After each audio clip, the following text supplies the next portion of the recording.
ہر نماز دوسری نماز سے پہلے ہونے والی خطاؤں کو مٹا دیتی ہے۔ نماز کی طرف اٹھنے والا ہر قدم بھی صدقہ ہے۔ مسلمان کی ناحق بے عزتی کرنا سود کھانے سے بھی بڑا گناہ ہے۔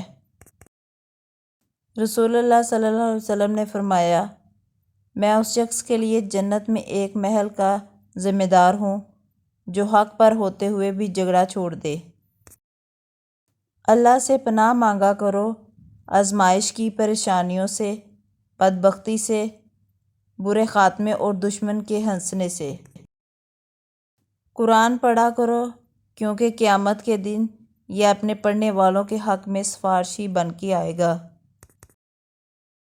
نبی کریم صلی اللہ علیہ وسلم نے فرمایا، تم اللہ کی طرف رجوع کرنے کے لیے قرآن سے بڑھ کر کوئی اور ذریعہ نہیں پا سکتے، کہ اللہ تعالیٰ فرماتا ہے، میرے ذکر کے لیے وقت نکالو، میں تمہارے کام میں برکت عطا کروں گا، ورنہ دنیاوی کاموں کی کثرت تم پر اس قدر مسلط کروں گا کہ تمہیں فرصت ہی نہیں ہوگی اور سکون سے محروم رہو گے۔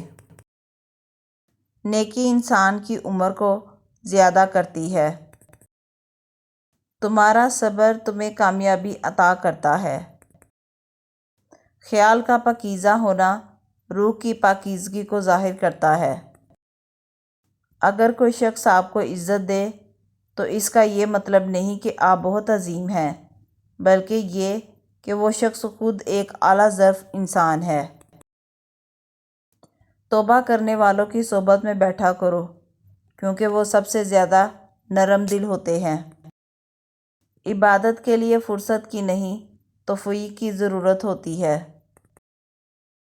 انسان جتنا بھی گنہگار ہو، اللہ پاک اس کے لیے دعا کا راستہ اور رزق کا دروازہ کبھی بند نہیں کرتا۔ اللہ تعالیٰ فرماتا ہے، میری محبت دیکھو، جو فرشتے شام کو تمہارے گناہ میرے پاس لاتے ہیں، میں صبح انہی کے ہاتھوں تمہارا رزق بیچتا ہوں۔ یہ دنیا فانی ہے، اس لیے بس اپنے رب کو یاد کرو جو سب کو سنتا ہے، بے شک وہ رحمان اور رحیم ہے۔ اپنے رب سے مدد طلب کیا کرو کیونکہ وہ سب جانتا ہے۔ انسان کی اوقات نہیں کہ وہ اللہ کا قرب حاصل کرے۔ اللہ جسے پسند کر لیتا ہے اس کے عیبوں اور ناپاکیوں سمیت زبردستی اپنی جانب کھینچ لیتا ہے۔ کچھ دعائیں قبول نہیں ہوتی، کچھ چیزیں نہیں ملتی، کچھ لوگ نہیں ملتے، کچھ خواب ادھورے رہ جاتے ہیں، کچھ نقصان پورے نہیں ہوتے۔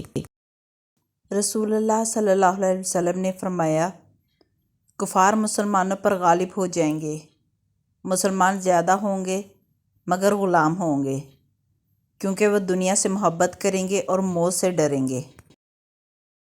رسول اللہ صلی اللہ علیہ وسلم نے فرمایا، صدقہ کر لو کیونکہ تم پر ایک ایسا زمانہ بھی آنے والا ہے جب ایک آدمی اپنے مال کا صدقہ لے کر نکلے گا لیکن اسے کوئی قبول کرنے والا نہیں ملے گا۔